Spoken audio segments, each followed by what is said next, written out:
ദൈവമോ മരണപാശങ്ങളെ അഴിച്ചിട്ട് അവനെ ഉയർത്തെഴുന്നേൽപ്പിച്ചു. മരണം അവനെ പിടിച്ചു വെക്കുന്നത് അസാധ്യമായിരുന്നു.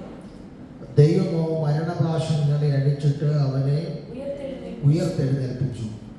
മരണം അവനെ പിടിച്ചു വെക്കുന്നത് അസാധ്യമായിരുന്നു.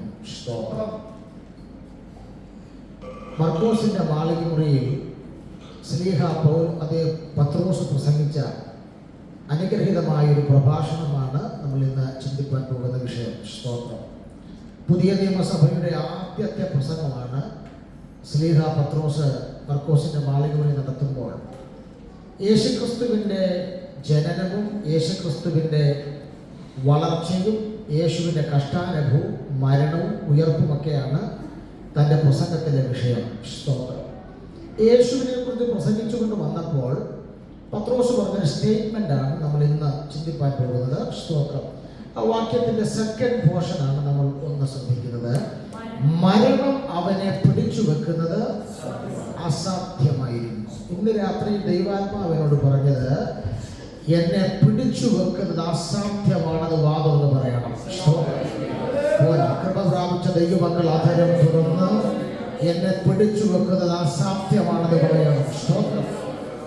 ഇത് പറയുമ്പോൾ ഒരു ചിന്ത കൂടെ എൻ്റെ ഉള്ളിലുണ്ട്. സ്തോത്രം.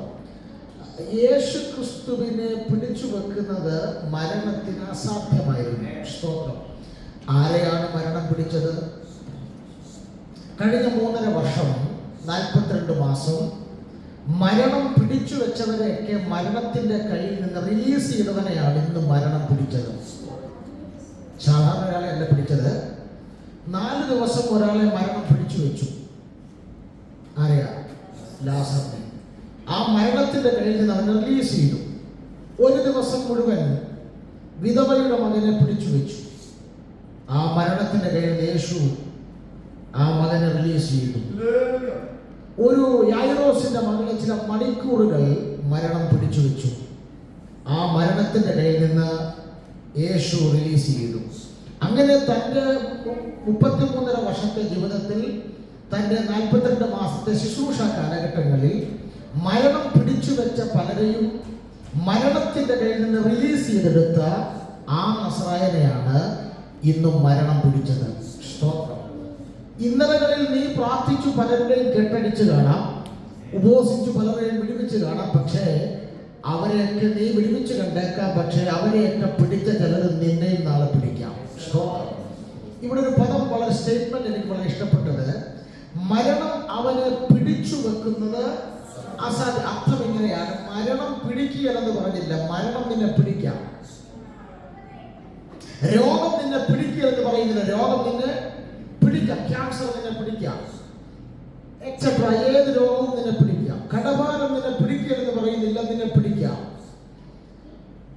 സാമ്പത്തിക ബുദ്ധിമുട്ടുകൾ, ആത്മീയ അരാജകത്വങ്ങൾ നിന്നെ പിടിക്കരുതെന്ന് പറയുന്നില്ല, ഇതെല്ലാം നിന്നെ പിടിക്കും.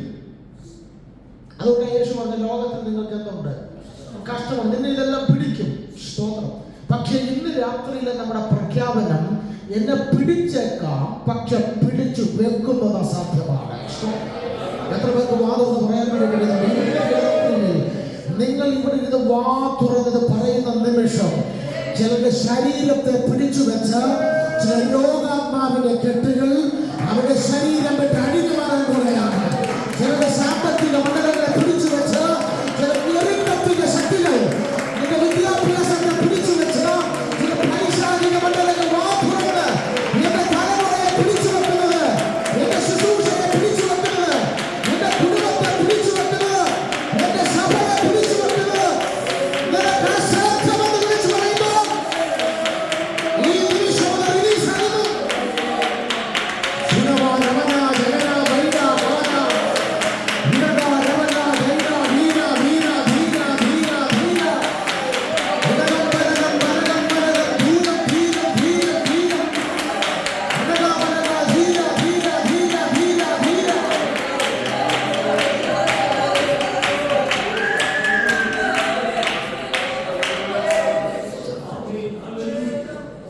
നമ്മുടെ വാ തുറന്നുള്ള ഡിക്ലറേഷൻസുകൾ, നമ്മുടെ വാ തുറന്നുള്ള പ്രഖ്യാപനങ്ങൾ ഭയങ്കര വിടുതൽ കൊണ്ടുവരും.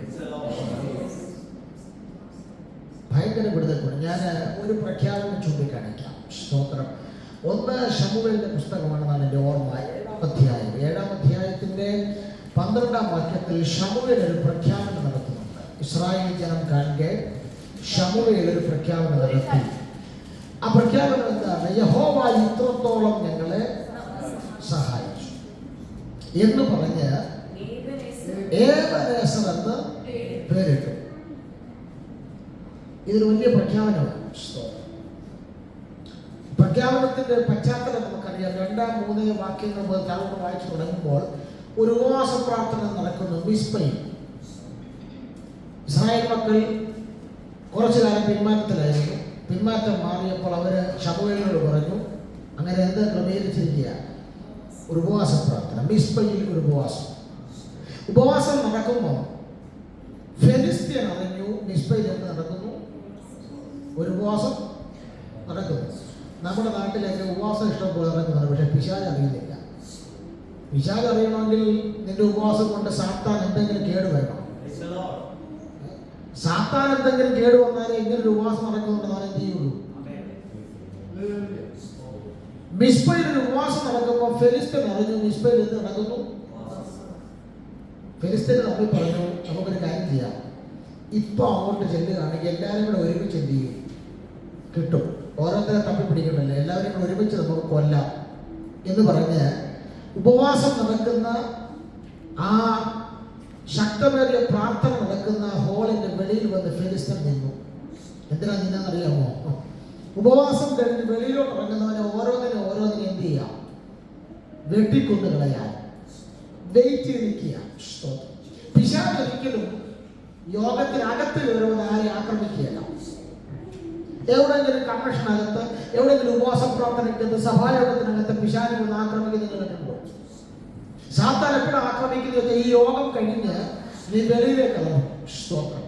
കൂടെ അന്യഭാഷ പറയാനും കൈയടിക്കാനും ആരാധിക്കാനും സ്തോത്രം പറയാനും ആരുമില്ലാത്ത സമയത്ത് നീ ഒറ്റയ്ക്ക് ഡ്രൈവ് ചെയ്ത് പോകുമ്പോൾ, നിന്റെ തലമുറകൾ ഒറ്റയ്ക്ക് സ്കൂളിൽ നിൽക്കുമ്പോൾ, നീ ഒറ്റയ്ക്ക് യാത്ര ചെയ്യുമ്പോൾ ചിലതിനെ തിരഞ്ഞു പിടിച്ചവൻ ആക്രമിക്കും. അതല്ലേ ഗോലിയാത്ത് പറഞ്ഞത്, നിങ്ങളിൽ ഒരുവനെ ഇങ്ങോട്ട് വിട്, അവൻ എന്നെ ജയിച്ചാൽ ഞാൻ അവൻ എന്താകും? ഞങ്ങൾ മുഴുവൻ നിങ്ങൾക്ക് എന്താകും?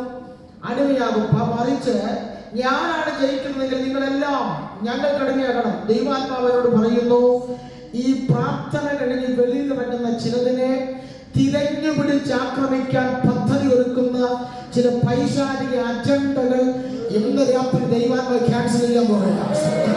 തിരിച്ചറിയുന്നവരെ ആത്മാവിൽ ജയപ്പെടുക. യേശു ക്രിസ്തുവിന്റെ നാമത്തിൽ രാത്രിയിൽ പ്രാർത്ഥിക്കുന്ന ചിലതിനെ തിരഞ്ഞു പിടിച്ച് ആക്രമിക്കാൻ, ചിലതിന്റെ തലമുറകളെ തിരഞ്ഞു പിടിച്ച് ഒറ്റയ്ക്ക് ആക്രമിക്കാൻ പദ്ധതി ഒരുക്കുന്നതിന് പൈശാചിക അജണ്ടകൾ ഇന്ന് രാത്രി ആരാധന ദൈവാത്മാവിനെ കുറിച്ച് ഈ രാത്രി ചിലതിനെ ജയത്തോടെ നിർത്തുവാൻ. ഒരു കാര്യം വ്യക്തമാണ്. പിശാചിന് കൃത്യമായിട്ട് അറിയാം ആരാണ് എനിക്ക് കോട്ടം ഉണ്ടാക്കുന്നതെന്ന്. സാത്താൻ കൃത്യമായിട്ട് എന്ത് ചെയ്യാം? അറിയാം. എല്ലാവരെയും ഒന്നും പിശാച് ആക്രമിച്ചിട്ടില്ല. സ്തോത്രം. ഞാൻ ഇന്നലെ ഇങ്ങനെ ചിന്തിച്ചു. സ്തോത്രം. ഒരു വീട്ടിൽ മൂന്ന് മക്കൾ ജനിച്ചു. മൂത്ത കൊച്ചു ജനിച്ചപ്പോൾ പ്രശ്നമില്ല, രണ്ടാമത്തെ കൊച്ചു ജനിച്ചപ്പോഴും കുഴപ്പമില്ല. മൂന്നാമത്തേത് അമ്മയുടെ ഗർഭത്തിൽ ഉരുവായപ്പോഴേ പിശാച് അലർട്ടായി. കാരണം അബ്രഹാമിനോട് പറഞ്ഞിരുന്നു, നിന്റെ സന്തതികൾ സ്വന്തമല്ലാത്ത ദേശത്ത് 430 വർഷം എന്ത് ചെയ്യും? പ്രവാസികളായി ജീവിക്കും. പക്ഷെ 4ാം തലമുറയിൽ നിന്ന് ഒരുവൻ എഴുന്നേൽക്കും, അവൻ ഈ ജനത്തെ എന്ത് ചെയ്യും? മടക്കിക്കൊണ്ടുവരും. സാത്താൻ വെയിറ്റ് ചെയ്തിരുന്നു ഓരോ തലമുറ ആരായിരിക്കും. അങ്ങനെ വെയിറ്റ് ചെയ്തിരുന്നപ്പോഴാണ് ഒരു വീട്ടിൽ അബ്രാം യോക്കേബ് ദമ്പതികളുടെ വീട്ടിൽ ആദ്യത്തെ തലമുറ ജനിച്ചു. അഹരോൻ ജനിച്ചു. സാത്താൻ ഒരു പ്രശ്നവും ഇല്ല. മിരിയം ജനിച്ചു. സാത്താൻ ഒരു പ്രശ്നവും ഇല്ല. ആ തലമുറയിൽ തന്നെ കോരഹ് ജനിച്ചു, നാദാബ് ജനിച്ചു, അബീരാം ജനിച്ചു. ആ തലമുറയിൽ ഒത്തിരി പേര് ജനിച്ചു. പക്ഷെ ഒരു പ്രശ്നവും ഇല്ല. പക്ഷെ അമ്മയുടെ ഉദരത്തിൽ മോശ കൺസീവായി ഗർഭപാത്രത്തിൽ അവർ ഉരുവായ നിമിഷം പിശാച് അലർട്ടായി. അവന് മനസ്സിലായി 4 തലമുറയായി ജനിച്ചിരിക്കുകയാണ്. ഇന്ന് രാത്രി ഈ ഹോളിനകത്തിരിക്കുന്ന എല്ലാവരോടും ഒന്നും പിശാച് യുദ്ധം ചെയ്യത്തില്ല. പിശാചിനറിയാം ഇതിനകത്തിരിക്കുന്ന ആര് ശാസിച്ചാൽ എന്റെ കെട്ടടിയുമെന്നോ, ആര് കൈയടിച്ചാൽ എന്റെ ബന്ധനം പൊട്ടുമെന്നോ, ആര് അന്യഭാഷ പറഞ്ഞാൽ ഞാൻ കെട്ടിയ കെട്ടടിയുമെന്ന് അറിയുക. അങ്ങനെ ശുശ്രൂഷയുള്ള, അഭിഷേകമുള്ള, നിയോഗമുള്ള ചിലവിനെ തിരഞ്ഞു പിടിച്ചാക്രമിക്കാൻ ഇന്ന് രാത്രി പദ്ധതി ഒരുക്കുന്നതിന് പൈശാചിക മണ്ഡലങ്ങൾ ഈ രാത്രി യോഗത്തിൽ യേശുവിന്റെ നാമത്തിൽ അഭിഷേകമുള്ളവരെന്ന് രാത്രി ആത്മാവിൽ ഫലമെടുക്കാൻ അധികാരമുള്ള യേശുവിന്റെ നാമത്തിൽ ഇന്ന് രാത്രി നിയോഗമുള്ളവരെ, കൃപ പ്രാപിച്ചവരെ, അഭിഷേകമുള്ളവരെ, ശുശ്രൂഷയ്ക്ക് നിയമിക്കപ്പെട്ടവരെ തിരഞ്ഞു പിടിക്കുന്ന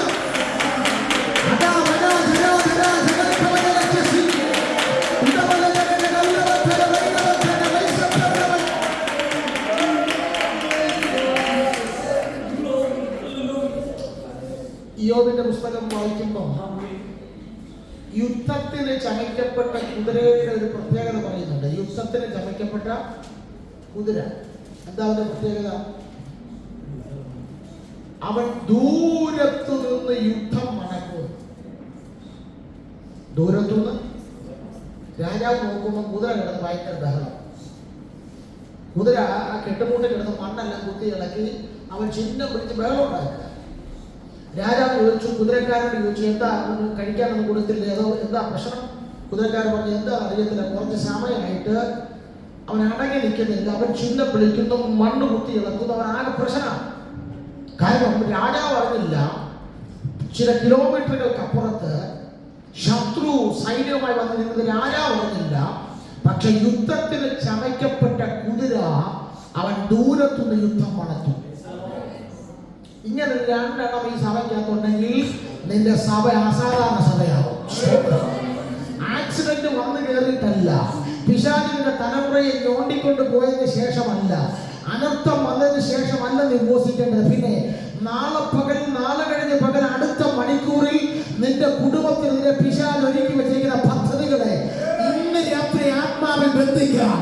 ഇന്ന് രാത്രി ആദരം തുറന്ന് യേശുവിന്റെ നാമത്തിൽ അതിനെ ആത്മാവിൽ ബന്ധിക്കാൻ കൃപ ലഭിച്ച ദൈവമക്കൾ ഇന്ന് രാത്രി അടങ്ങിയിരിക്കുന്നത്. അടുത്ത പകലിൽ, അടുത്ത മണിക്കൂറിൽ, അടുത്ത നിമിഷങ്ങളിൽ പിശാച് ഒരുക്കുന്ന അവന്റെ പദ്ധതികളെ പൊളിക്കാൻ ഇന്ന് രാത്രി യുദ്ധത്തിന് ചമയ്ക്കപ്പെട്ട കുതിരയെ പോലെ ചിലർ വരട്ടെ.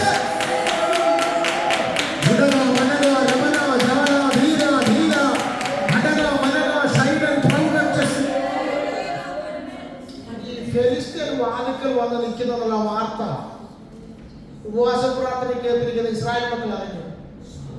അവർ ശമൂവേലിനോട് പറഞ്ഞു, ഞങ്ങൾക്ക് വേണ്ടി പ്രാർത്ഥിക്കുന്നത് എന്ത് ചെയ്യരുത്, മതിയാക്കരുത്. ഞങ്ങൾക്ക് വേണ്ടി പ്രാർത്ഥിക്കുന്നത് മതിയാക്കരുത്. നമ്മൾ സമയം എങ്ങനെ ദൈവം ഓർത്തിരിക്കുമ്പോൾ ഒരു പറയുക, ഞങ്ങൾക്ക് വേണ്ടി പ്രാർത്ഥിക്കുന്നത് എന്ത് ചെയ്യരുത്, മതിയാക്കരുത്. ശമൂവേല് പ്രാർത്ഥന ശക്തിപ്പെടുത്തി.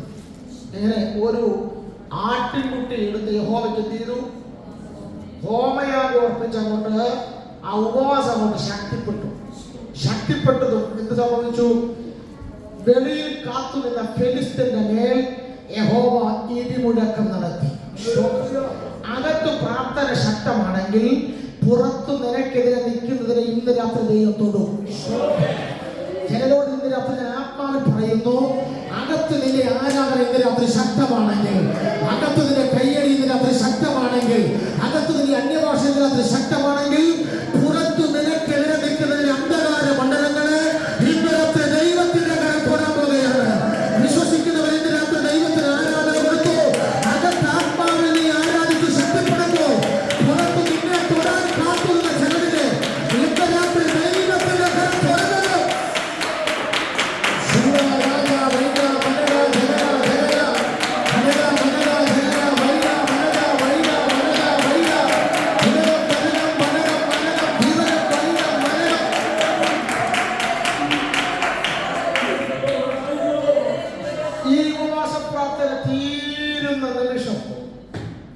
ശമൂവേൽ എഴുന്നേറ്റ് ജനത്തിന്റെ മുമ്പിൽ നിന്ന് ആത്മാവിൽ പ്രഖ്യാപിച്ചു, യഹോവ ഇത്രത്തോളം ഞങ്ങളെ സഹായിച്ചു. യഹോവ ഇത്രത്തോളം ഞങ്ങളെ. എന്നിട്ട് എന്ത് ചെയ്തു?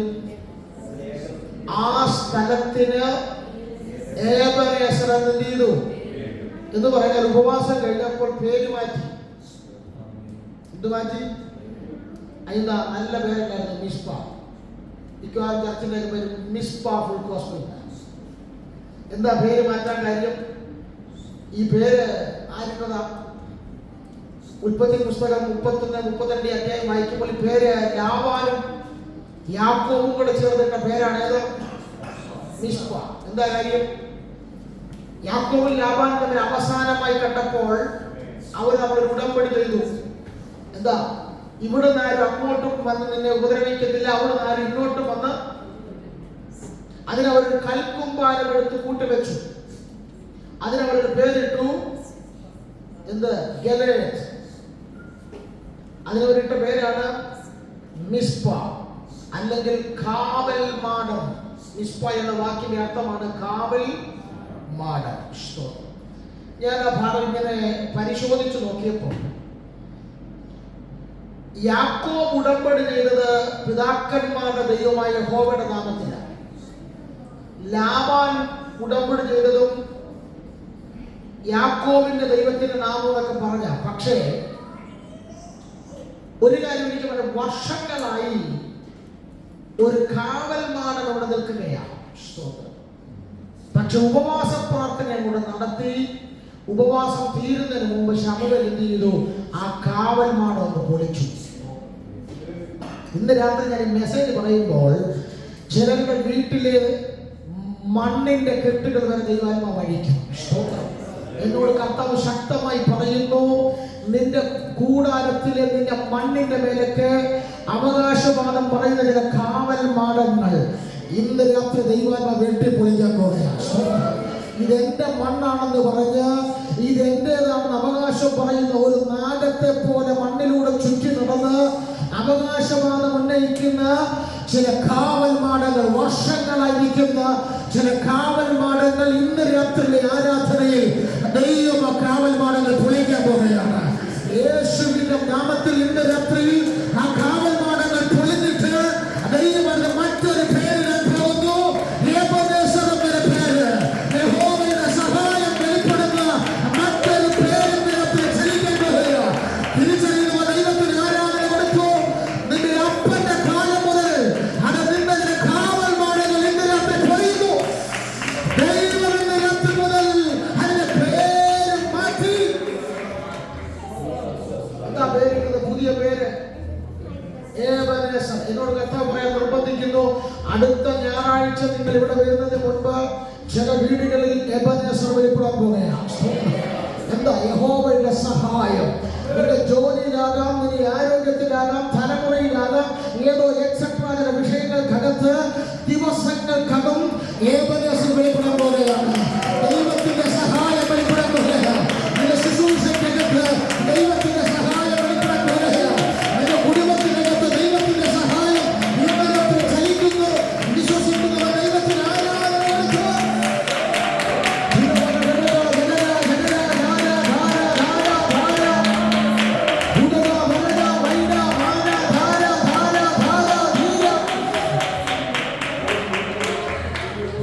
എന്നെ വളരെ ചിന്തിപ്പിച്ച വിഷയം, ശമൂവേൽ എഴുന്നേറ്റ് പ്രഖ്യാപിച്ചു, യഹോവ ഞങ്ങളെ ഇത്രത്തോളം. അടുത്ത വാക്യം 13-ാം വാക്യം തുടങ്ങുന്നത് ഇങ്ങനെ. ഫെലിസ്ത്യൻ, ആ പദം ഭയങ്കര. ഇങ്ങനെ, എങ്ങനെ? യഹോവ ഞങ്ങളെ ഇത്രത്തോളം സഹായിച്ചു എന്ന് ഉച്ചത്തിൽ പ്രഖ്യാപിച്ചു. അടുത്ത വാക്യം ഇങ്ങനെ ഫെലിസ്ത്യൻ എന്ത് ചെയ്തു? ഇതാ ഞാൻ പറഞ്ഞത്, വാ തുറന്ന് പ്രഖ്യാപിച്ചാൽ ഭയങ്കര മിണ്ടാതെ ഊമയായിട്ടിരുന്നാൽ അങ്ങനെ ഇരിക്കത്തേ ഉള്ളൂ. സ്തോത്രം. ഇന്ന് രാത്രി എന്നെ പിടിച്ചു വെക്കുന്നത് നിനക്ക് അസാധ്യമാണ്, എന്റെ തലമുറയെ പിടിച്ചു വെക്കുന്നത് നിനക്ക് അസാധ്യമാണെന്ന് വാ തുറന്ന് നിങ്ങൾ പ്രഖ്യാപിക്കുമ്പോൾ നിന്നെ ഒതുക്കാൻ കയറി വന്ന ചില ശക്തികൾ ഇന്ന് രാത്രി ഒതുങ്ങി മാറുന്ന രാത്രിയാണ് പോകുകയാണ്. തിരിച്ചറിയുന്ന ദൈവത്തിന് ആരാധന കൊടുക്കാൻ മടിക്കരുത്.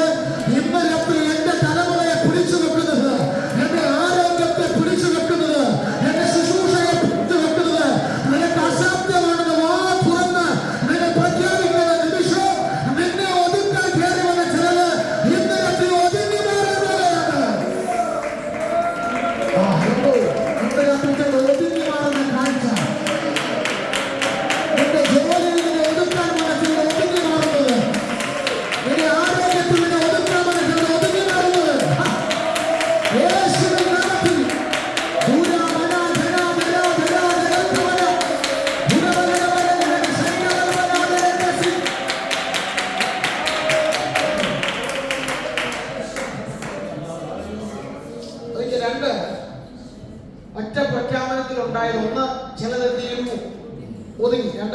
കാര്യം അറിയാമോ?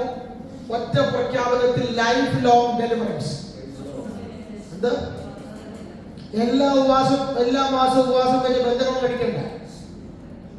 എല്ലാ ആഴ്ചത്തെ യോഗത്തിൽ പിശാചിന്റെ പേര് പറഞ്ഞ് വെട്ടുമൊന്നും വേണ്ട. പ്രഖ്യാപനം സ്ട്രോങ് ആണെങ്കിൽ അപ്പോൾ നടക്കുന്ന വിടുതൽ ലൈഫ് ലോങ് ഡെലിവറൻസ്. എന്താ ഒരു പദം എഴുതിയിട്ടുണ്ട്? പിന്നെ ശമൂവേലിന്റെ കാലത്തൊന്നും ഫെലിസ്ത്യർ ഇസ്രായേലിലേക്ക് എത്തിയില്ല, വന്നില്ല. ഒറ്റ പ്രഖ്യാപനം. നമ്മളിവിടെ എല്ലാ ആഴ്ചയും ശാസിച്ചുകൊണ്ടിരിക്കുക. ഒറ്റ പ്രഖ്യാപനം. ആ പ്രഖ്യാപനത്തിന്റെ വിടുതൽ മരണം വരെ നിന്നു. ഇന്ന് രാത്രി ആവശ്യമുള്ളവർ പ്രാപിച്ചുകൊണ്ട് വേണം പോകാൻ. എനിക്കൊരു നിർബന്ധവുമില്ല. പക്ഷെ ആത്മാവിനോട് പറയുന്നു, ഇന്ന് രാത്രി വാ തുറന്ന് ചില ആളുകൾ എന്നെ പിടിച്ചു വെക്കുന്നത് അസാധ്യമാണെന്ന് ഇതിനകത്ത് പ്രഖ്യാപിക്കുന്ന നിമിഷം നിന്റെ വിട്ട് ചില ശക്തികൾ അഴിഞ്ഞു മാറുന്നത് അതിന്റെ മരണത്തിലാണ്. ലൈഫിലെ പരിവർത്തനം സംഭവിക്കുന്നു. നിന്റെ വിദ്യാഭ്യാസത്തെ പിടിച്ചു വെച്ചത്, നിന്റെ ശരീരത്തെ പിടിച്ചു വെച്ചത്, നിന്റെ സമ്പത്തിനെ പിടിച്ചു വെച്ചത് ഇന്നത്തെ ലൈഫിലെ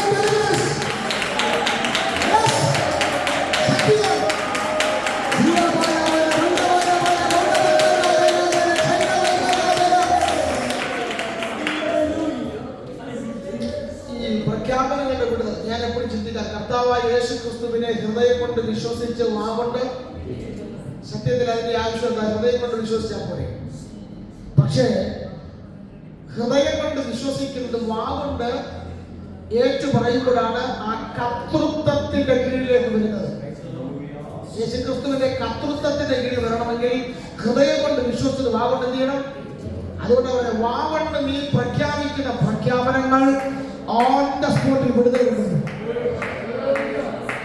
ചില ആളുകൾ പറയും, ഞങ്ങൾ ഇവിടുന്ന് കേട്ടിട്ട് വീട്ടിൽ പോയി പ്രഖ്യാപിച്ചോളാം. വീട്ടിൽ പോയി പ്രഖ്യാപിച്ച ഒന്നും നടക്കില്ല.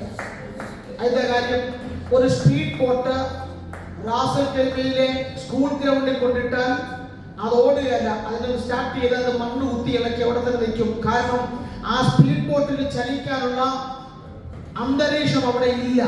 ആ സ്പീഡ് ബോട്ടിൽ ചലിക്കാനുള്ള പശ്ചാത്തലം അവിടെ ഇല്ല. എന്നാൽ അതേ സ്പീഡ് ബോട്ടിൽ കൊണ്ടുപോയി തൊട്ടടുത്തുള്ള കടലിൽ കൊണ്ടിട്ടാൽ അവൻ മിന്നൽ പോലെ ചലിക്കും. കാരണം അവനെ ചലിക്കാനുള്ള അന്തരീക്ഷം അവിടെ ഉണ്ട്. സ്വന്തം ഇന്ന് രാത്രി എന്നെ പിടിച്ചു വെക്കുന്നത് അസാധ്യമാണെന്ന് നീ വാ തുറന്ന് പ്രഖ്യാപിച്ചാൽ അത് സംഭവിക്കത്തക്ക ഒരു അന്തരീക്ഷം ഈ ഹോലകത്ത് ചലിച്ചുകൊണ്ടിരിക്കുകയാണ്. നീ പ്രഖ്യാപിച്ചാൽ സംഭവിക്കത്തക്ക രീതിയിൽ ഒരു വലിയ അന്തരീക്ഷം ഈ ഹോലകത്ത് ചലിച്ചുകൊണ്ടിരിക്കുകയാണ്. ഒരു ദൈവ സാന്നിധ്യത്തിനകത്ത് ചലിച്ചുകൊണ്ടിരിക്കുകയാണ്. നീ പ്രഖ്യാപിക്കുന്ന നിമിഷം നിന്റെ ശരീരത്തിന് കണ്ട് അഴിഞ്ഞു മാറുകയാണ്. നിന്റെ കുടുംബത്തിന് കണ്ട് അഴിഞ്ഞു മാറുകയാണ്. ഇന്ന് രാത്രി വാ തുറന്ന് പ്രഖ്യാപിക്കുന്നവർക്കായി ശ്രീല മർക്കോസിന്റെ മാളികമുറിയിൽ വെച്ച് നടത്തിയ അസാധാരണകരമായ പ്രഖ്യാപനം മരണത്തിന് അവനെ പിടിച്ചു വെക്കുന്നത് അസാധ്യമായി. 2-ാം അധ്യായത്തിൽ 2 വിഷയങ്ങളാണ് പ്രധാനപ്പെട്ട വിഷയങ്ങൾ. ഒന്നാമത്തെ വിഷയം ആത്മസ്നാനം. എന്താണ് ആത്മസ്നാനം? Holy spirit baptism. രണ്ടാമത്തെ വിഷയം സഭയുടെ സ്ഥാപനം. 2 വിഷയങ്ങളാണ് 2-ാം അധ്യായത്തിലുള്ളത്. ഒന്ന് ആത്മസ്നാനം, 2 സഭയുടെ സ്ഥാപനം. അപ്പോൾ പരിശുദ്ധാത്മാവ് വളരെ ചന്തോമുചിതവുമായിട്ടാണ് വിഷയം എഴുതിയിരിക്കുന്നത്. 1 മുതൽ 4 വരെയുള്ള വാക്യങ്ങളിൽ ആത്മസ്നാനമാണ് കാണുന്നത്. ആത്മസ്നാനം കഴിഞ്ഞാണ് എന്ത് കാണുന്നത്? സഭയുടെ സ്ഥാപനം. അപ്പോൾ ആത്മസ്നാനത്തിലൂടെയാണ് നാം എങ്ങോട്ട് കയറുന്നത്? സഭയ്ക്കകത്ത്. സ്തോത്രം. അപ്പോൾ ആത്മസ്നാനം എന്താണെന്ന് ഞാനത് പറയാൻ പോവുകയാണ്. സ്തോത്രം. 2-ാം അധ്യായത്തിന്റെ 1 മുതൽ 4 വരെയുള്ള വാക്യങ്ങളിൽ നാം കാണുന്ന ആത്മസ്നാനം ഒരു വാഗ്ദത്ത നിവർത്തിയാണ്. എന്ത് വാഗ്ദത്ത നിവർത്തി? 1-ാം അധ്യായത്തിന്റെ 4-ാം വാക്യത്തിൽ കർത്താവായ യേശു ക്രിസ്തു 40-ാം ദിവസം സ്വർഗാരോഹണം ചെയ്യുമ്പോൾ ഈ ഭൂമിയിലെ അവസാനമായി കർത്താവ് ശിഷ്യവൃന്ദങ്ങളെ നോക്കി പറഞ്ഞ ഒരു സ്റ്റേറ്റ്മെന്റ് ആണ് 1-ാം അധ്യായം 4-ാം വാക്യം. എന്താണ് കർത്താവ് പറഞ്ഞത്? അങ്ങനെ അവൻ അവരുമായി കൂടിയിരിക്കുമ്പോൾ അവരോട്, നിങ്ങൾ യെരൂശലേമിൽ നിന്ന് വാങ്ങിപ്പോകാതെ എന്നോട് കേട്ട പിതാവിന്റെ വാഗ്ദത്തത്തിനായി കാത്തിരിക്കണം. കർത്താവ് പറഞ്ഞു കാത്തിരിക്കണം. എന്ത്? കർത്താവ് പറയുന്ന സ്റ്റേറ്റ്മെന്റ് ആണ്. എന്ത് ഭയങ്കര ഇമ്പോർട്ടന്റ് ആണ് ഈ വാക്കിന്. കാരണം ഈ ഭൂമിയിലെ കർത്താവിന്റെ ഫൈനൽ വേർഡാണ്. ഇതിനുശേഷം ഒരു വേർഡ് കർത്താവ് പറയുന്നത് ഏറ്റവും അവസാനത്തെ കർത്താവിന്റെ വാക്കാണ്. താൻ ഒലിവുമലയിൽ നിന്ന് സ്വർഗ്ഗാരോഹണം ചെയ്യുകയാണ്. ശിഷ്യന്മാരോട് പറയാണ്, നിങ്ങൾ എന്ത് ചെയ്യണം? കാത്തിരിക്കണം. അങ്ങനെ പറയാൻ കാര്യം എന്താണെന്ന് വെച്ചാൽ, ശിഷ്യന്മാർക്ക് ഓൾറെഡി പരിശുദ്ധാത്മാവിനെ കിട്ടി. ശിഷ്യന്മാരുടെ മേൽ പരിശുദ്ധാത്മാവ് ആദ്യമായി വരുന്നത് മർക്കോസിന്റെ മാളികമുറിയിലല്ല. കർത്താവ് ഉയർത്തെഴുന്നേറ്റതിന് ശേഷം ഇവരുടെ കൂടെ 40 ദിവസം നടക്കുന്ന വേളയിൽ യോഹന്നാന്റെ സുവിശേഷം 20-ാം അധ്യായത്തിൽ 22-ാം വാക്യം അവിടെ ഒരു പദമുണ്ട്, അവൻ അവരുടെ മേൽ ഊതി പരിശുദ്ധാത്മാവിനെ കൈക്കൊള്ളുവീരെന്ന് പറഞ്ഞു. ഇംഗ്ലീഷിൽ കുറച്ചുകൂടെ clear, receive the Holy Ghost എന്നാണ് എഴുതിയിരിക്കുന്നത്. അർത്ഥാൽ ശിഷ്യന്മാരുടെ മേൽ ആദ്യമായി പരിശുദ്ധാത്മാവ് വന്നത് മാളികമുറിയിലല്ല, ഇവിടെ വെച്ചാണ്. അപ്പൊ ശിഷ്യന്മാർക്ക് എന്തുണ്ട്? ഓൾറെഡി എന്തുണ്ട്? പരിശുദ്ധാത്മാവ്. ഊതി ആത്മാവിനെ കൊടുത്ത അതേ യേശു സ്വർഗ്ഗാരോഹണം ചെയ്യുന്നതിന് തൊട്ടു മുമ്പ് ശിഷ്യന്മാരോട് പറയുകയാണ്, ഞാൻ ഊതി തന്ന ആത്മാവുണ്ടെന്ന് കരുതി ആരും ശുശ്രൂഷയ്ക്ക് ഇറങ്ങരുത്. ഞാൻ ഊതി തന്ന ആത്മാവുണ്ടെന്ന് കരുതി ആരും സാക്ഷിയാകാൻ പോകരുത്. ശുശ്രൂഷയ്ക്ക് ഇറങ്ങണമെങ്കിൽ, സാക്ഷിയാകണമെങ്കിൽ ഒരു കാത്തിരിപ്പ് അനിവാര്യമാണ്. സ്തോത്രം എന്ന് പറഞ്ഞാൽ ശുശ്രൂഷയ്ക്കിറങ്ങാൻ, സാക്ഷിയാകണമെങ്കിൽ ഊതി തന്ന ആത്മാവ് പോരാ, പിന്നെ ആത്മസ്നാനം പ്രാപിക്കണം. എന്ത് പ്രാപിക്കണം? നമുക്കും എന്തുണ്ട്? രക്ഷിക്കപ്പെടുമ്പോൾ തന്നെ നമ്മളിൽ എന്തുണ്ട്? പരിശുദ്ധാത്മ. 1 കൊരിന്ത്യർ 12:3 വ്യക്തമായി എഴുതിയിരിക്കുന്നു, യേശുവിനെ കർത്താവെന്ന് വാ കൊണ്ട് ഏറ്റു പറയണമെങ്കിൽ അവരിൽ എന്ത് വേണം? ഇന്ന് ഭാഷ ആരും രക്ഷിക്കപ്പെട്ടത്, അവർ രക്ഷിക്കപ്പെട്ടതൊന്നുമല്ല, അവരെ പരിശുദ്ധാത്മാവ് രക്ഷിക്കപ്പെടുത്തിയതാണ്. അതായത് 12:3 എഴുതിയിരിക്കുന്നു. എന്താ എഴുതിയിരിക്കുന്നത്? യേശുവിനെ കർത്താവെന്ന് വാ കൊണ്ട് ഒരാൾക്ക് പറയണമെങ്കിൽ എങ്ങനെ പറ്റൂ? പരിശുദ്ധാത്മാവിനെ കഴിയും. എന്ന് പറഞ്ഞാൽ പത്രോസ് വചനം പ്രസംഗിച്ചുകൊണ്ടിരിക്കുമ്പോൾ പത്രോസിന്റെ വായിൽ നിന്ന് അടർന്നു വീണ വചനം എടുത്തുകൊണ്ട് പോയി 3000 പേരുടെ ഉള്ളത്തിലെ വചനം കൊണ്ട് കുത്തി പാപത്തെക്കുറിച്ചും നീതിയെക്കുറിച്ചും ന്യായവിധിയെക്കുറിച്ചും അവർക്ക് ബോധം വരുത്തി അവരെ യേശു ക്രിസ്തുവിലേക്ക് നടത്തിയവന്റെ പേരാണ് പരിശുദ്ധാത്മാവ്. അപ്പം പരിശുദ്ധാത്മാവ് നമ്മെ രക്ഷിക്കപ്പെടുത്തിയതാണ്, നമ്മൾ രക്ഷിക്കപ്പെട്ടതല്ല. സ്തോത്രം. അപ്പോൾ രക്ഷിക്കപ്പെടാൻ കാരണം നമ്മളിൽ ആര് വന്നു?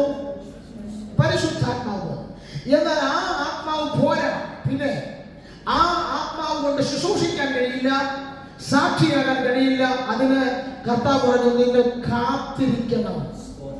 എന്തിനു കാത്തിരിക്കണം? 5-ാം വാക്യം. എന്തിനു കാത്തിരിക്കണം? 1:5. യോഹന്നാൻ വെള്ളം കൊണ്ട് സ്നാനം കഴിപ്പിച്ചു, നിങ്ങൾക്ക് ഇനി ഏറെ നാൾ കഴിയും മുമ്പേ പരിശുദ്ധാത്മാവ് കൊണ്ട് സ്നാനം ലഭിക്കും. എന്തിനു വേണ്ടി കാത്തിരിക്കണം? പരിശുദ്ധാത്മ സ്നാനത്തിനായി എന്ത് ചെയ്യണം? കാത്തിരിക്കണം. അതെന്താ പാസ്റ്റർ? പരിശുദ്ധാത്മാവ് പോലെ ഇനി ഒരു സ്നാനത്തിന് കാത്തിരിക്കണോ? വേണം. അതിന്റെ കാര്യം പരിശുദ്ധാത്മാവ് പോലെ പോരാ, പരിശുദ്ധാത്മ സ്നാനം വേണോ? വേണം. അതിന് കാത്തിരിക്കണോ? കാത്തിരിക്കണം. എന്താ അതിന്റെ കാര്യം? 1:8. സ്തോത്രം. പരിശുദ്ധാത്മ സ്നാനം കൊണ്ടുണ്ടാകുന്ന ഏറ്റവും വലിയ ഗുണം, എന്നാൽ പരിശുദ്ധാത്മാവ് നിങ്ങളുടെ മേൽ വരുമ്പോൾ അവൾ ആത്മസ്നാനത്തിലാണ് ഒരാളുടെ മേൽ എന്ത് വരുന്നത്? ശക്തീകരണം. അപ്പം ആത്മസ്നാനം പ്രാപിക്കാത്ത ആർക്കും ശക്തിയില്ല. എന്തില്ല? ഇനി ആത്മസ്നാനം പ്രാപിച്ചതിന്റെ തെളിവെന്താ? അന്യഭാഷ. പണ്ടത്തെ അപ്പച്ചന്മാർ പഠിപ്പിച്ചിരുന്നത് അഭിഷേകത്തിന്റെ പ്രത്യക്ഷ അടയാളമാണ് അന്യഭാഷ. അഭിഷേകവും അന്യഭാഷ തമ്മിൽ ബൈബിളിൽ ഒരു ബന്ധവുമില്ല. ഒരാൾ ആത്മസ്നാനം പ്രാപിക്കുമ്പോൾ അത് അവരിൽ സംഭവിച്ചു എന്നതിന്റെ തെറ്റിക്കൂടാത്ത തെളിവ് അവർ വാതുകൊണ്ട് പറയുന്ന അന്യഭാഷയാണ്. അപ്പോൾ ആത്മസ്നാനത്തിന്റെ പ്രത്യക്ഷ അടയാളമാണ് എന്ത്? അന്യഭാഷ. ഇനി ഈ ആത്മസ്നാനം വരുമ്പോഴാണ് ഒരാൾ ശക്തി വെളിപ്പെടുന്നത്. അപ്പൊ അന്യഭാഷ പ്രാപിക്കാത്തവരൊക്കെ ഓർക്കണം, നിന്നെ വരെ എന്തില്ല? ഉണ്ടെന്നില്ല. നിങ്ങൾ എന്തില്ല? ശക്തിയില്ല. ശക്തിയില്ലാത്തത് കൊണ്ട് തന്നെ നിങ്ങൾ ഡേഞ്ചർ സോണിലാണ്. സ്തോത്രം. പിശാചിന് നിങ്ങളെ ആക്രമിക്കാം. സ്തോത്രം. ഇനി എന്തിനായി ശക്തി എന്നറിയാമോ? അത് അത്ഭുതം ചെയ്യാനും അടയാളം ചെയ്യാനും വീര്യപ്രവൃത്തി ചെയ്യാനുമല്ല. അതൊക്കെ ഉണ്ട്, അത് സെക്കൻഡറി പ്രയോറിറ്റിയാണ്. ദൈവം നമുക്ക് ശക്തി തന്നതിന്റെ ഏറ്റവും പ്രധാനപ്പെട്ട ഉദ്ദേശം പാപത്തെ ജയിക്കാനാണ്. മനസ്സിലാകുന്നുണ്ടോ? ആത്മസ്നാനം പ്രാപിച്ച നിന്നെ ഇരയിട്ട് നിന്ന് കുരുക്കി പാപത്തിനകത്ത് പെടുത്താൻ പടിവാതിക്കൽ പാപം ഇങ്ങനെ മറഞ്ഞു ഒളിഞ്ഞു കിടക്കുമ്പോൾ ഇന്ന് രാത്രി ആ പാപത്തെ ജയിക്കണമെങ്കിൽ നിന്റെ മേൽ ഉയരത്തിലെ ശക്തി വെളിപ്പെടണം. ഇന്ന് രാത്രി ഇവിടുന്ന് പോകുന്നതിന് മുമ്പ് ചിലരുടെ മേലെങ്കിലും ആ ശക്തി ഇന്ന് രാത്രി ഒന്ന് ചലിക്കണം. പിശാച് യോസഫിനെതിരെ ഒരു തന്ത്രം ഒരുക്കി, സാഹചര്യം ഒരുക്കി വെച്ചു, സാമീപ്യം ഒരുക്കി വെച്ചു, അത് സമ്മർദ്ദം ഒരുക്കി വെച്ചു. യോസഫിന് പാപം ചെയ്യാനുള്ള സാഹചര്യമുണ്ട്, ആരും അറിയത്തില്ല. ഇപ്പോഴാണ് ഈസിയാ, വാട്സപ്പിലും ഫേസ്ബുക്കിലും ഒക്കെ ആരും അറിയത്തില്ല, ഈസിയാ. അത് യോസഫിന് പാപം ചെയ്യാനുള്ള സമ്മർദ്ദമുണ്ട്. പൊത്തിപ്പറിന്റെ ഭാര്യ സമ്മർദ്ദം കൊടുത്തോണ്ടിരിക്കുക. യോസഫിന് പാപം ചെയ്യാനുള്ള സാമീപ്യമുണ്ട്, അവരുടെ സാമീപ്യമുണ്ട്. അപ്പോൾ സാത്താൻ സാഹചര്യവും സമ്മർദ്ദവും സാമീപ്യവും ഒരുക്കി വെച്ച് പാപത്തിലേക്ക് വീഴ്ത്താൻ ശ്രമിച്ചപ്പോൾ അതിന്റെ നടുവിൽ നിന്ന് ഇറങ്ങി ഓടാൻ യോസഫിനെ സഹായിച്ചത് ഈ ദൈവശക്തിയാണ്. ഇന്ന് രാത്രി നിന്റെ തലമുറകൾ ഏത് രാജ്യത്ത് പോയാലും, നിന്റെ സഹോദരന്മാർ അഭിഷിക്തന്മാർ ഏത് രാജ്യത്ത് പോയാലും നിന്റെ കൃപയിൽ നിന്ന് വീഴ്ത്തിക്കളയാൻ, നിന്നെ അവന്റെ ചൂണ്ടയിൽ കൊളുത്തിയെടുക്കാൻ പിശാച് അവന്റെ പാപവുമായി അടുത്തു വരുമ്പോൾ ഇന്ന് രാത്രി പാപത്തിന്റെ തലങ്ങളെ അടിച്ച് തകർത്ത് അതിനകത്ത് ഇറങ്ങി ഓടുവാൻ ഇന്ന് രാത്രി ചിലരുടെ മേൽ ഒരു അസാധാരണ ദൈവശക്തി വ്യാപരിക്കാൻ പോലെയാണ്. വിശ്വസിക്കുന്നവർക്ക് വേണ്ടി വ്യാപരിക്കുന്ന ആ ദൈവശക്തി ഇന്ന് രാത്രി ഏറ്റെടുക്കുന്നവർ ഈ രാത്രി മഹത്വം എടുക്കാൻ പഠിക്കരുത്. പാപത്തെ ജയിക്കാനുള്ള ദൈവശക്തി ചിലരുടെ മേൽ ഈ രാത്രി ചലിക്കുന്നു.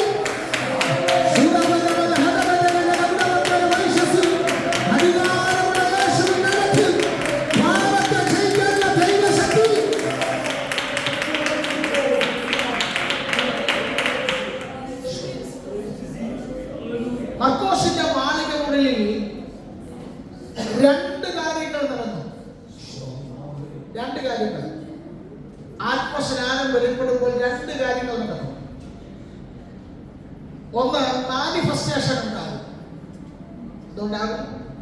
മാനിഫെസ്റ്റേഷൻ. ബൈബിൾ നമ്മൾ പരിശോധിച്ചാൽ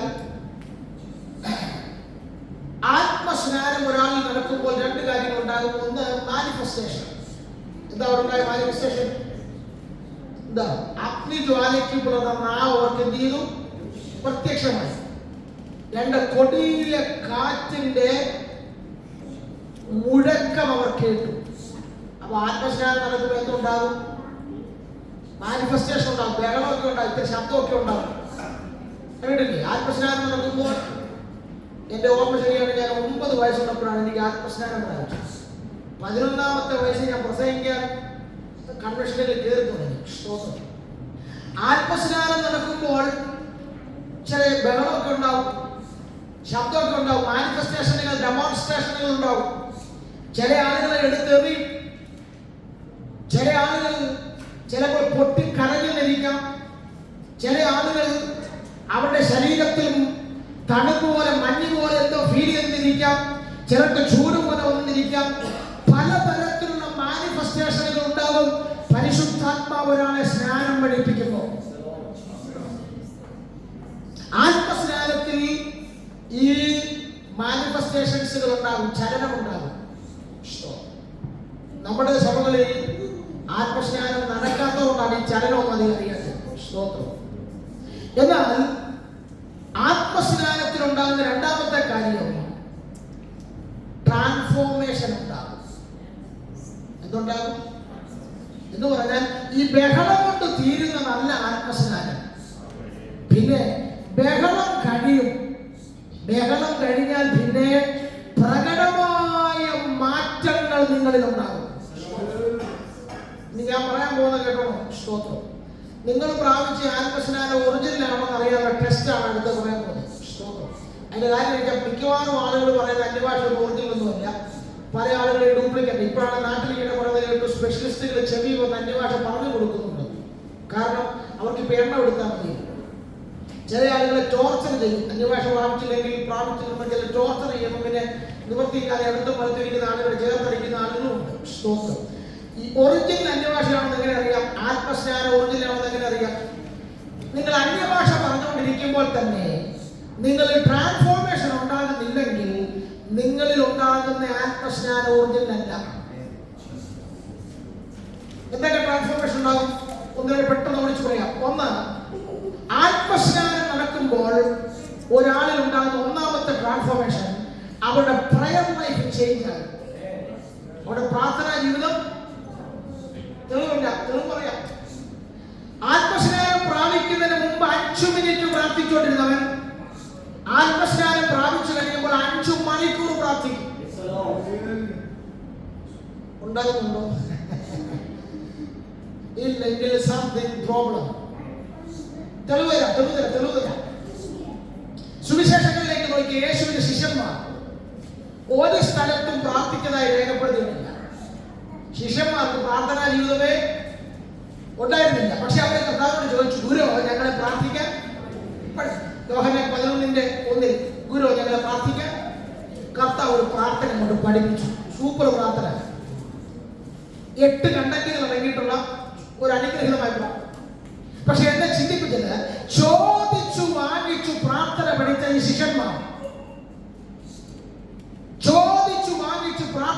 ശിഷ്യന്മാർ, പ്രാർത്ഥിക്കാൻ പോടത്തല്ല എന്ന് ഉറങ്ങുമായിരുന്നു. എവിടെ? ഗതസമനത്തോട്ടത്തിൽ യേശു പ്രാണവേദനയിൽ പിടയുമ്പോൾ ഇവർ ഉറങ്ങുന്നു.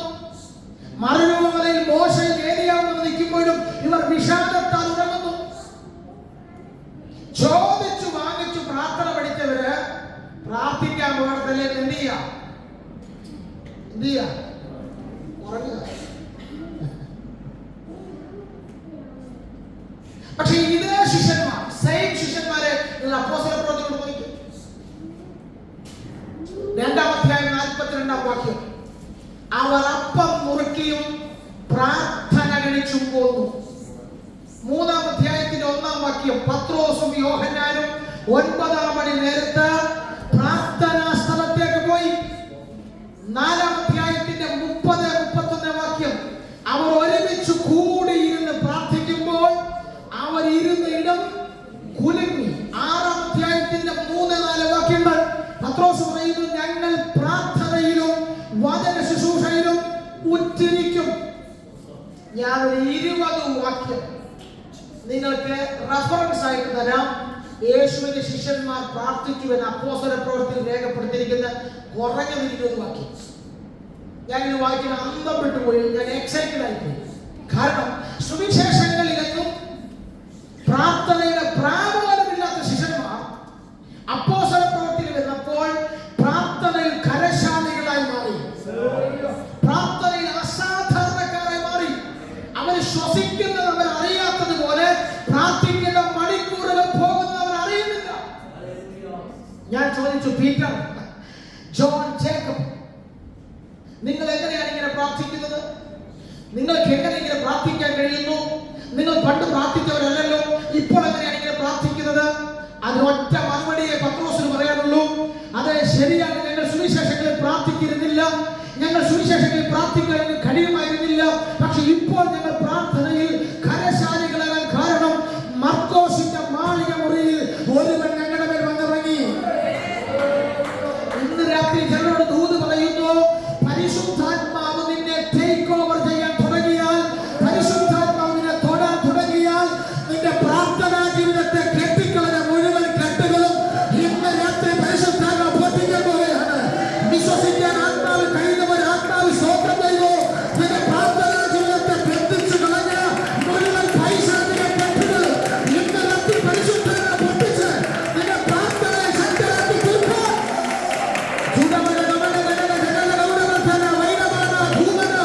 യേശുവിന്റെ അധികാരമുള്ള നാമത്തിൽ ഇന്ന് രാത്രി തിരുവനന്തപുരത്തെ പ്രയർലൈഫിന്റെ കെട്ടഴിഞ്ഞ് നിന്റെ പ്രാർത്ഥനയുടെ കെട്ടുകെട്ടിക്ക് പരിശുദ്ധാത്മാവ് ഭൂമിയുന്നു.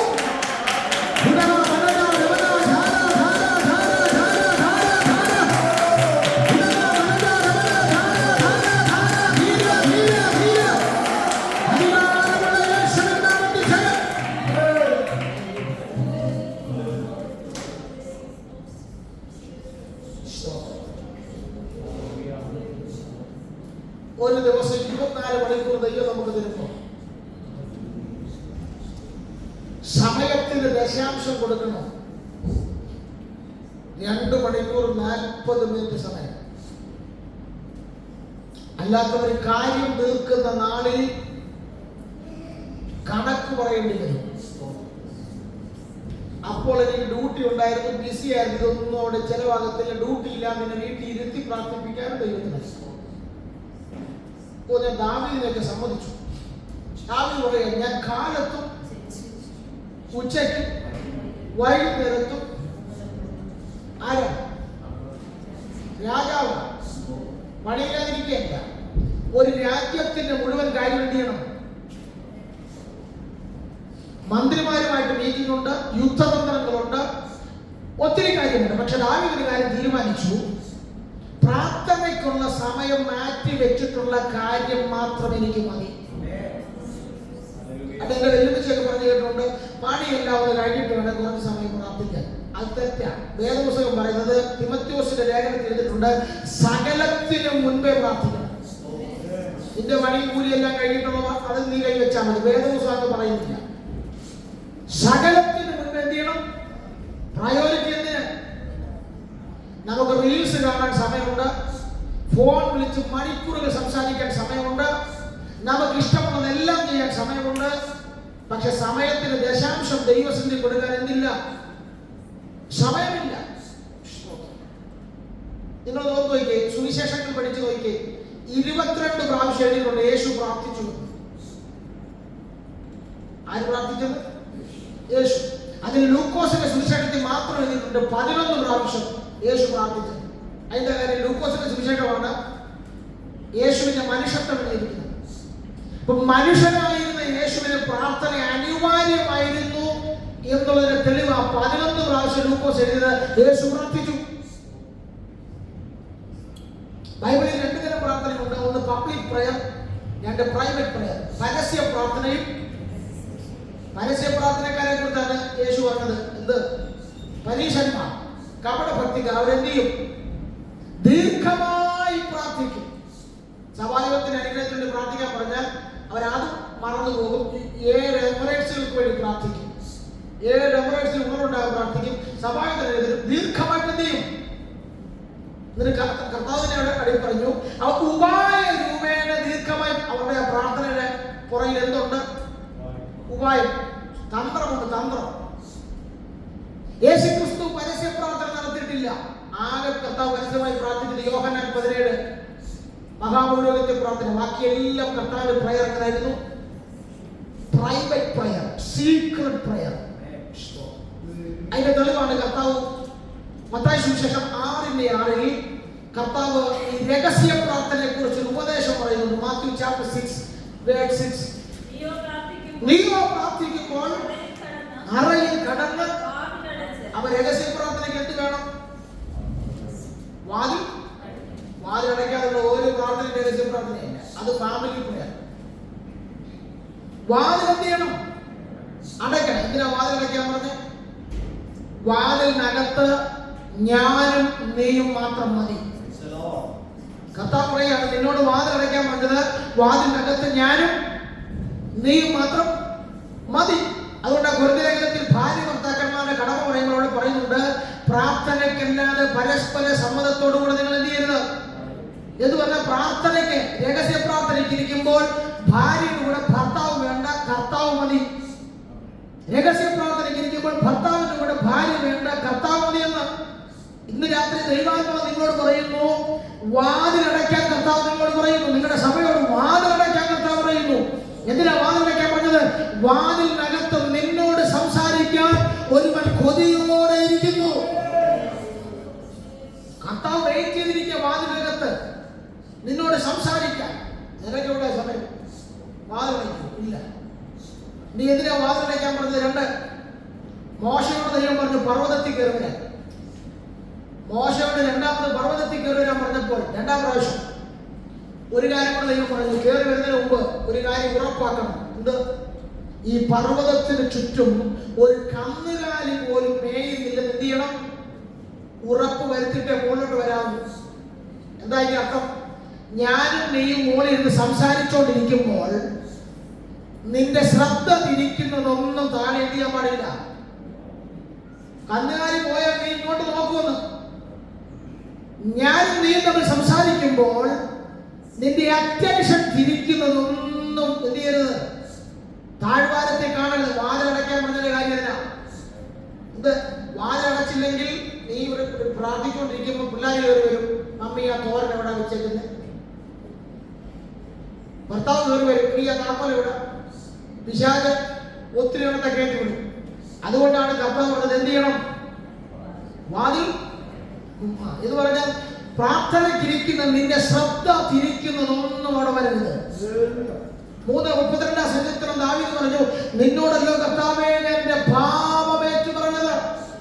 വാതിലടയ്ക്കാൻ പറഞ്ഞ കാര്യം, നീ അകത്തിൽ നീ പാവമെല്ലാം കൂടെ ഏറ്റു പറയുമ്പോൾ പുറത്ത് ആരെങ്കിലും കേട്ടവൻ ബോധക്കേടുണ്ടാകും. അതുകൊണ്ട് ഈ വാതിലടയ്ക്കാം എന്ന് പറഞ്ഞാൽ നീ പറയുന്ന പാവം പുറത്തുള്ളവൻ എന്ത് ചെയ്യണ്ട, കേൾക്കണ്ട. വാതിലടയ്ക്ക് രഹസ്യ പ്രാർത്ഥനയിലാണ് ഈ പാപം ഏറ്റു പറയേണ്ടത്. ഇന്ന് രാത്രി പരിശുദ്ധാത്മാവ് നിങ്ങളുടെ സഭയോട് പറയുന്നു, പ്രാർത്ഥനാ ജീവിതമുള്ള 4 പേരുടെ സഭയ്ക്കകത്തുണ്ടെങ്കിൽ ആ സഭയുടെ അന്തരീക്ഷം മാറും. വെറുതെ പറയല്ല. കർത്താവ് ആരെ പ്രസംഗിക്കാൻ പഠിപ്പിച്ചില്ല, കർത്താവ് വർഷിപ്പ് ലീഡ് ചെയ്യാൻ പഠിപ്പിച്ചില്ല, കർത്താവ് പ്രാർത്ഥിക്കാൻ പഠിപ്പിച്ചു. എന്തുകൊണ്ടാണ് പഠിപ്പിച്ചത്? കർത്താവിന് മനസ്സിലായി ഒരു മനുഷ്യന്റെ നിലനിൽപ്പ് അവന്റെ പ്രാർത്ഥനാ ജീവിതത്തിലാണ്. പക്ഷെ സാത്താൻ എന്ത് ചെയ്യുന്നറിയാമോ? പ്രാർത്ഥിക്കാനിരിക്കുന്നതിനെ ഉറക്കിക്കളയും. പ്രാർത്ഥിക്കാനിരുന്ന നിനക്ക് കോൺസെൻട്രേഷൻ കിട്ടിയാൽ 10 മിനിറ്റ് കഴിയുമ്പോൾ നിന്റെ ശ്രദ്ധ വേറെ സ്ഥലങ്ങളിലൂടെ പോകും. പണ്ടൊക്കെ ചില ആളുകൾ പറയുമായിരുന്നു, എന്റെ ഭാഷയെ വെളുപ്പിന് 3 മണിക്ക് അലാറൊന്നും വെക്കേണ്ട, ദൂതൻ ഞങ്ങളെ തട്ടി ഉണർത്തും പ്രാർത്ഥിക്കാൻ. ഇപ്പൊ ദൂതന്